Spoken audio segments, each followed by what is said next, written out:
নমস্কার, আমি ডক্টর বোধিসত্ত্ব খান চলে এসেছি সহজ শেয়ার বাজারের আরেকটি নতুন এপিসোড নিয়ে। প্রিয় বন্ধুরা, আশা করি সবাই ভালো আছেন এবং সুস্থ আছেন। দেখতেই তো পাচ্ছেন যে বাজার আশা এবং নিরাশার মাঝে দুলছে বলা যেতে পারে। ইরান আমেরিকা তারা যুদ্ধ বিরতির কথা ঘোষণা করছে, তারা শান্তি চুক্তির কথা বলছে, আবার ঠিক এর ফাঁকে ফাঁকেই তারা পরস্পরের দিকে মিসাইলস, ড্রোনস, গোলা ছুঁড়েই চলেছে। তার মানে যেটা দাঁড়াচ্ছে যে বিশ্বজুড়ে মানুষ, শেয়ার বাজার তারা বিশ্বাস করতে চাইছেন যে আমেরিকা বা ইরান সত্যি সত্যি এই শান্তির পক্ষে, কিন্তু বাস্তব যে অন্য কথা বলছে।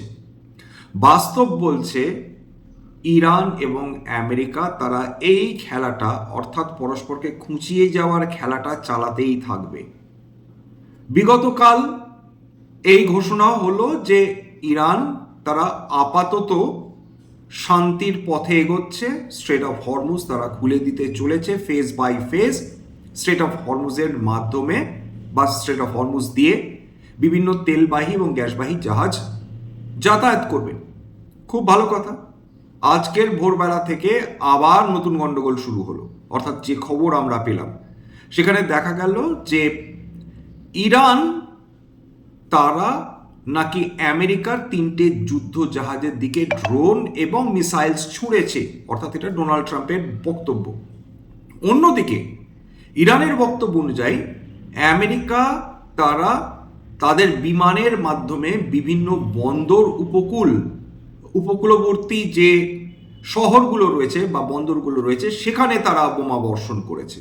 অর্থাৎ দুপক্ষেই প্রকারান্তরে স্বীকার করছে যে তারা পরস্পরের প্রতি গোলা ছুঁড়েছে, এবং এর ফলেই বিশ্ব বাজারের মেজাজ আবার বিগড়ে গেছে। আজকের ইউরোপের ক্যাগ ড্যাক ফুটসি নেগেটিভে, সমস্ত এশীয় মার্কেটগুলো বলা যেতে পারে নেগেটিভে। খুব স্বাভাবিকভাবে বিশ্ব বাজার যখন নেগেটিভে ট্রেড করবে, আবার সম্ভাবনা দেখা দেবে যে ইরান এবং আমেরিকার মাঝখানে যুদ্ধ ফ্লেয়ার আপ করতে পারে। তখন ভারতীয় শেয়ার বাজার একা কিভাবে ডিফেন্ড করবে? স্বাভাবিকভাবে সেই ডিফেন্ড করার কোনো প্রশ্ন অন্তত শুক্রবারের বাজারে ছিল না, এবং নিফটি, সেন্সেক্স, ব্রডার মার্কেট আজকে সারাদিনই দুর্বলতা দেখিয়ে চলেছে। কারণ কাল শনি, পরশুদিন রবিবার, এই দুটো দিন বাজার বন্ধ থাকছে। সুতরাং কেউ রিস্ক নিতে চাননি, অর্থাৎ কেউ ডেলিভারি নিতে চাননি। কেননা আমরা কেউ জানি না যে শনিবার, রবিবার বা আজকের রাতে এক্স্যাক্টলি কি হতে চলেছে। ঠিক সেই কারণে আজকের মানুষজন কিন্তু সেফ খেলার চেষ্টা করেছেন। আজকে যদি বিভিন্ন ইন্ডাইসেসগুলো দেখেন, সেখানে দেখবেন নিফটি প্রায় 8% পতন নিয়ে বন্ধ হয়েছে। সেন্সেক্স সেটাও প্রায় 500 পয়েন্টের পতন নিয়ে বন্ধ হয়েছে। নিফটি ব্যাংক 1.28% পতন, এবং এর পেছনে স্টেট ব্যাংক অফ ইন্ডিয়ার খুব সাধারণ মানের রেজাল্টের জন্য কিন্তু নিফটি ব্যাংক আজকে দারুণ নেমেছে। বিশেষ করে স্টেট ব্যাংক অফ ইন্ডিয়া, সেখানে 5%-এর বেশি পতন চলে এসেছে তার মার্চ কোয়ার্টারের রেজাল্টের জন্য।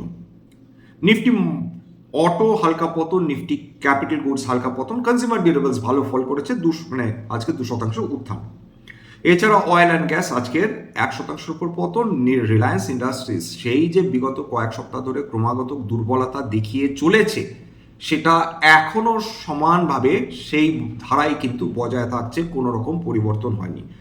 বিএসসি মেটালসে আজকে প্রায় 0.25% পতন চলে এসেছে।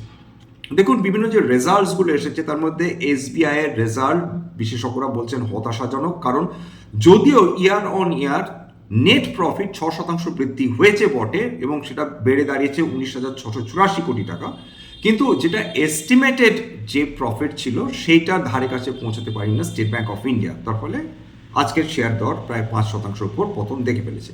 আবার কল্যাণ জুয়েলার্স তারা ভালো ফল করেছে, তাদের ইয়ার অন ইয়ার প্রফিট ডাবলের বেশি হয়েছে, 410 কোটি টাকায় প্রফিট এসে পৌঁছেছে, ফলে শেয়ার দরেও আজকের উত্থান এসেছে। বিএসসি লিমিটেড আবার ইয়ার অন ইয়ার 64% প্রফিট বৃদ্ধি করেছে। মার্চ 2025-এ ছিল 478 কোটি টাকা, সেটা মার্চ 2026-এ বেড়ে দাঁড়িয়েছে 785 কোটি টাকা। কিন্তু বিএসসি লিমিটেড খুব একটা তারা উচ্ছ্বাস দেখায়নি, আজকের 1.4% পতন। ব্রিটানিয়া ইন্ডাস্ট্রিজ ইয়ার অন ইয়ার 23% তাদের প্রফিট বৃদ্ধি হয়েছে। মার্চ 2025-এ ছিল 564 কোটি টাকা, এবার মার্চ 2026-এ সেই প্রফিট বৃদ্ধি পেয়ে দাঁড়িয়েছে 699 কোটি টাকা, কিন্তু রেজাল্টস বিনিয়োগকারীদের পছন্দ হয়নি, 5%-এর উপর পতন দেখে ফেলেছে ব্রিটানিয়া ইন্ডাস্ট্রিজ। টাইটান দুর্দান্ত রেজাল্ট করেছে, 35% year on year R profit বৃদ্ধি হয়েছে, 1179 কোটি টাকা তাদের নেট প্রফিট দাঁড়িয়েছে মার্চ কোয়ার্টারে। ফলে টাইটানের স্টক একসময় 5.5% বৃদ্ধি পেয়ে ট্রেড করেছিল। অর্থাৎ মিশ্র রেজাল্টস আমরা দেখে চলেছি ক্রমাগত। এই যে মার্চ কোয়ার্টারের বিভিন্ন কোম্পানির রেজাল্টস আসছে, তাদের উচ্ছ্বসিত হওয়ার মতন কিন্তু কোনো কোম্পানির রেজাল্ট করে দেখাতে পারছে না। অর্থাৎ অধিকাংশ কোম্পানি হয় মাঝারি মাপের রেজাল্ট করছে, নতুবা বেশ কিছু কোম্পানি তারা প্রত্যাশার তুলনায় ভালো করছে, কিন্তু সার্বিকভাবে বাজারের মেজাজ ভালো নেই। কারণ একটি বাজারকে উত্থানের জন্য তার কোয়ার্টারলি রেজাল্টস ভীষণ গুরুত্বপূর্ণ হয়ে ওঠে, এবং ভারতবর্ষের শেয়ার বাজারের অন্তর্গত বিভিন্ন কোম্পানিগুলো যে ধরনের কোয়ার্টারলি রেজাল্টস দেখিয়ে চলেছে, তাতে এরকম কোনো ভরসার জায়গা নেই বা কোনো আস্থার জায়গা নেই যেখানে আমরা দাঁড়িয়ে বলতে পারি বাহ, এই তো দুর্দান্ত প্রফিট বৃদ্ধি হওয়া শুরু হলো। অর্থাৎ লাম্পি প্রফিটস হচ্ছে, কোনো কোয়ার্টারে ভালো করছে, কোনো কোয়ার্টারে ভীষণ মাঝারি মাপের করছে, কোনো কোয়ার্টারে খারাপ করছে। একটা স্টেডি গ্রোথ যেটা আমরা বিভিন্ন শেয়ার বাজারে দেখতে পাচ্ছি। আমেরিকান বিভিন্ন কোম্পানিগুলো দেখুন কি দুর্দান্ত তাদের প্রফিট বৃদ্ধি করে চলেছে, কোরিয়ার কোম্পানিগুলো দেখুন কি দুর্দান্ত প্রফিট বৃদ্ধি করে চলেছে, বা তাইওয়ানের কোম্পানিগুলো। এরা যদি দুর্দান্ত প্রফিট গ্রোথ করে, দুর্দান্ত রেভিনিউ গ্রোথ করে, খুব স্বাভাবিকভাবে ফরেন ইনস্টিটিউশনাল ইনভেস্টার্সরা ভারতবর্ষে কেন বসে থাকবে? কেবলমাত্র টাকা দুর্বল হচ্ছে, ডলার শক্তিশালী হচ্ছে, এই অজুহাতে কিন্তু ফরেন ইনস্টিটিউশনাল ইনভেস্টার্সরা তারা বেরিয়ে চলে যাচ্ছেন না। কেবলমাত্র সিকিউরিটি ট্রানজাকশন ট্র্যাক্স বৃদ্ধি হলো বা ফিউচার্স অ্যান্ড অপশনসে সাধারণ যারা বিনিয়োগকারী তাদের ঢুকতে দেওয়ার জন্য প্রতিবন্ধকতা সৃষ্টি হয়েছে, এটা কোনো অজুহাত হতে পারে না। সমস্ত ম্যাক্রো ইকোনমিক ইভেন্টস বলুন বা গভর্নমেন্ট পলিসিস বলুন, এর ব্যতিরেকেও সবচেয়ে বেশি গুরুত্বপূর্ণ হচ্ছে একটি কোম্পানির টপ লাইন এবং বটম লাইন, এবং সেটা যদি ভালো না হয় তাহলে কোনোভাবে আমরা কিন্তু বিদেশি বিনিয়োগ আমরা ভারতবর্ষে আকর্ষণ করতে পারবো না। খুব সহজ ভাষায় বলতে গেলে বিদেশি কোম্পানিগুলো দারুণ রেজাল্ট করছে, ফরেন ইনস্টিটিউশনাল ইনভেস্টার্সরা ভারত থেকে টাকা তুলে নিয়ে গিয়ে সেখানে বিনিয়োগ করছে। আমরা যেদিন থেকে দারুণ ভালো রেজাল্ট করা শুরু করব, সেদিন থেকে আমাদের ফরেন ইনস্টিটিউশনাল ইনভেস্টার্সরাও ফিরে এসে আমাদের বিভিন্ন কোম্পানিগুলোতে বিনিয়োগ করা শুরু করবেন। বর্তমানে তো সেরকম কোনো পরিস্থিতি নেই, সুতরাং সেটা আমাদের মেনে নিতে হবে। যাই হোক, আজকের বেশ কিছু কোম্পানি তাদের 52 সপ্তাহের উচ্চতা ছুঁয়েছে, যেমন জেন Resources, Thermax, Shipping Corporation of India, Vijaya Diagnostics, Finolex Cables, Titan, Craftsman, Apollo Hospitals, Graphite India, Netweb Technologies, G Shipping, এরা আজকের 52 সপ্তাহের নতুন উচ্চতা ছুঁয়ে গিয়েছে। এবার আজকে দেখুন ক্রুড অয়েল, সেটার লাস্ট যে ডেটা সেটা ট্রেড করছিল সামান্য উত্থান নিয়ে $95 ওপর। ব্রেন্ট ক্রুড আবার $100 ছাড়িয়ে গেছে, $100.8 প্রতি ব্যারেল, 0.78% উত্থান। প্রাকৃতিক গ্যাসে 1.5% উপর বৃদ্ধি, এছাড়া সোনাতে প্রায় 8% উপর বৃদ্ধি, রূপোতে 2.31% বৃদ্ধি নিয়ে কিন্তু লাস্ট ট্রেড করছিল। এবার কারণগুলো বুঝে নেওয়ার চেষ্টা করি যে সার্বিকভাবে ভারতীয় শেয়ার বাজার কেন যে তিমিরে ছিল সেই তিমিরেই রয়ে গেছে, যেখানে আমেরিকার বিভিন্ন যে ইন্ডাইসেসগুলো সেগুলো সর্বকালীন উচ্চতা ছুঁয়ে যাচ্ছে, বা কোরিয়া সেখানে সর্বকালীন উচ্চতা ছুঁয়ে যাচ্ছে। তার পেছনে অন্যতম কারণ কিন্তু এদের দুর্দান্ত এদের প্রফিট বৃদ্ধি, রেভিনিউ বৃদ্ধি, তার ফলে তাদের যে প্রাইস টু আর্নিংস রেশিও, সেইটা ট্রেলিং আমি 12 মান্থস বলছি, সেটাও কিন্তু ভারতের তুলনায় অনেক অনেক কম। ভারতের যে ট্রেলিং 12 মান্থস পি সমস্ত কোম্পানির, সেটা প্রায় 20-র কাছাকাছি।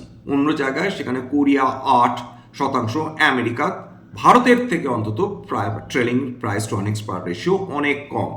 অর্থাৎ একদিকে যেখানে ক্রমাগত বিদেশি কোম্পানিগুলো ভালো রেজাল্ট করে চলেছে, সেখানে ভারতবর্ষের বিভিন্ন কোম্পানিতে কিন্তু আর্নিংস সেটা ডাউনগ্রেড হয়ে চলেছে বিভিন্ন যারা ক্রেডিট রেটিং এজেন্সিস। নম্বর কারেন্সি ডেপ্রিসিয়েশন, সেটা আমাদের অ্যাকসেপ্ট করে নিতে হবে যে ডলার ক্রমাগত শক্তিশালী হয়ে চলেছে টাকার তুলনায়। হ্যাঁ, এর সপক্ষেও কিন্তু যুক্তি আছে, যখন ডলার 100 টাকার কাছাকাছি পৌঁছে যাবে তখন আমাদের এক্সপোর্টসগুলো অনেক বেশি কম্পিটিটিভ হয়ে উঠবে। এমনিতে এরকম অভিযোগ রয়েছে যে টাকা এত দুর্বল হওয়ার পরেও ফিলিপাইন্স, বাংলাদেশ, তাইওয়ান এদের তুলনায় আমাদের টাকা ওভার ভ্যালুড ডলারের সাপেক্ষে। তার ফলে আমেরিকাতে আমরা যে ইম্পোর্ট করে থাকি বা এই দেশগুলো ইম্পোর্ট করে থাকে, তাদের যে কোম্পানিজগুলো আমেরিকাতে এক্সপোর্ট করছে তাদের কারেন্সি অনেকটাই টাকার তুলনায় দুর্বল হওয়ার জন্য এবং আন্ডার ভ্যালুড হওয়ার জন্য অনেক বেশি গ্রহণযোগ্য হচ্ছে। কারণ আমেরিকান যারা ইম্পোর্টার্স তাদের ক্ষেত্রে অনেক কম দামে এই বিভিন্ন দেশগুলো থেকে পণ্য নিয়ে যাওয়ার সুবিধা হচ্ছে। ভারতবর্ষের ক্ষেত্রে ব্যাপারটা সেরকম নয়। কারেন্সি অন্যান্য এশীয় কারেন্সির তুলনায় ওভার ভ্যালুড হওয়ার ফলে আমরা কিন্তু এক্সপোর্টের দিক থেকে মার খাচ্ছি বা আমরা লেস কম্পিটিটিভ হয়ে বসে রয়েছি। সুতরাং ডলার 100 টাকায় আজ না হোক কাল হয়তো বা পৌঁছাবে, তখন আমাদের এক্সপোর্টস অনেক বেশি কম্পিটিটিভ হবে আমেরিকা এশিয়ার বিভিন্ন কারেন্সির তুলনায়। তখন হয়তো বা আমাদের এক্সপোর্ট মুখী যে সেক্টরসগুলো রয়েছে বা কোম্পানিসগুলো রয়েছে তারা বেটার পারফরমেন্স করবে। এছাড়া আর্টিফিশিয়াল ইন্টেলিজেন্স, এটা আমাদের এই বাস্তব মেনে নিতে হবে। তার কারণটাই এটা যে সমস্ত বিশ্বের যত তাবর কোম্পানি, বিশেষ করে যে ম্যাগনিফিসেন্ট সেভেনের কথা আমরা বলে থাকি, আমেরিকার সর্বশ্রেষ্ঠ 7টা কোম্পানি, যার মধ্যে বহু কোম্পানি তারা $5 ট্রিলিয়ন, $3 ট্রিলিয়ন, $1 ট্রিলিয়ন ভ্যালুয়েশনে বসে রয়েছে। সেই কোম্পানিজগুলো তারা বিলিয়নস অফ ডলার্স তারা আর্টিফিশিয়াল ইন্টেলিজেন্স ডেভেলপ করার জন্য বিনিয়োগ করে চলেছে। এর মধ্যে মাইক্রোসফট বলুন, গুগল বলুন, মেটা বলুন, সবাই কিন্তু, এনভিডিয়া তো ডেফিনেটলি রয়েছে। এরা এত টাকা, লক্ষাধিক কোটি টাকা এরা আর্টিফিশিয়াল ইন্টেলিজেন্স ডেভেলপমেন্টে কাজে লাগাচ্ছে। তার ফলে যেটা দাঁড়াচ্ছে যে বিভিন্ন আর্টিফিশিয়াল ইন্টেলিজেন্স কোম্পানিগুলো সম্বন্ধে যারা বিনিয়োগকারী, বিদেশি বিনিয়োগকারী, তারা আরও বেশি আশাবাদী হয়ে উঠছেন। ভারতবর্ষ এই ক্ষেত্রে আর্টিফিশিয়াল ইন্টেলিজেন্স ডেভেলপমেন্টের ক্ষেত্রে অনেকটা পিছিয়ে পড়েছে। যদি আমরা বিশাল শিক্ষার কথা শুনতাম, অর্থাৎ ইনফোসিস যদি বিশাল শিক্ষার কথা শুনে তারা আর্টিফিশিয়াল ইন্টেলিজেন্সে 2015-তে বিনিয়োগ করতেন, তবে ভারতবর্ষ আজকের এই আর্টিফিশিয়াল ইন্টেলিজেন্সের সাপেক্ষে অন্যতম সুপার পাওয়ার হয়ে উঠতে পারত। এখন সেই বিশাল শিক্ষাকে কাজে লাগাচ্ছে ওপেন এআই, চ্যাট জিপিটি, তাদের উপদেষ্টা বোর্ডের অন্যতম মেম্বার বিশাল শিক্ষা, যাকে গলা ধাক্কা দিয়ে বের করে দিয়েছিল ইনফোসিস। আমাদের দুর্ভাগ্য যে আমরা প্রকৃতপক্ষে আমাদের প্রকৃত অর্থে আমরা নিজেদের ট্যালেন্টের চিনতে পারি না বা চিনতে চাই না। সবসময় বিশ্বাস করি যে বিদেশি কোম্পানিগুলো বা বিদেশি মেধা আমাদের তুলনায় অনেক বেশি উন্নত কোয়ালিটি, তার ফল আজকে আমাদের ভুগতে হচ্ছে। এছাড়া ডেটা সেন্টার, বিভিন্ন বিশ্বের বিভিন্ন দেশে ডেটা সেন্টার্স, সেইগুলো দারুণ প্রাধান্য পাচ্ছে। রিনিউয়েবল এনার্জি, সেইগুলো দারুণ প্রাধান্য পাচ্ছে। যেগুলো সেমিকন্ডাক্টরস, সেইগুলো দারুণ প্রাধান্য পাচ্ছে। কেন বারবার বলছি যে অতীত আপাতত ভুলে যান। অতীত আপনাকে একটা স্টেবল গ্রোথ দেবে, অতীতের সেক্টরগুলো, এ ব্যাপারে কোনো সন্দেহ নেই। আপনার পোর্টফোলিওকে স্টেবল রাখবে, এ ব্যাপারে কোনো সন্দেহ নেই।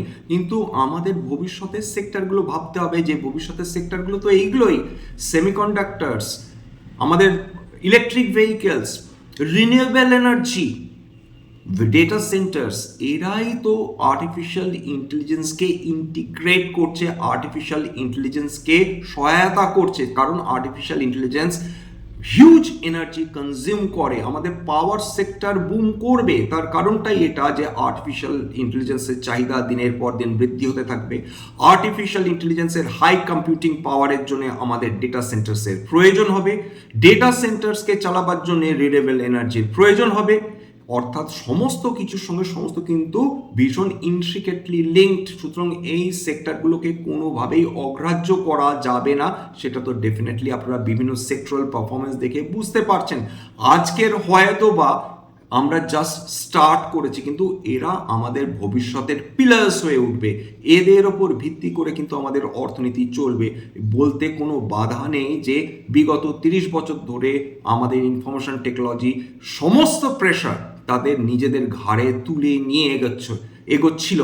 এখন আস্তে আস্তে যে কন্ডিশন দাঁড়িয়েছে, সেখানে ইনফরমেশন টেকনোলজি বিপদের মধ্যে পড়েছে এআই বুমের ফলে। যত আর্টিফিশিয়াল ইন্টেলিজেন্স বুম করবে তত ইনফরমেশন টেকনোলজির ক্রেডিবিলিটি একটু হলেও কমবে, এটা সাধারণ মানুষ বুঝতে পেরেছেন এবং সেটাই রিফ্লেক্টেড হচ্ছে।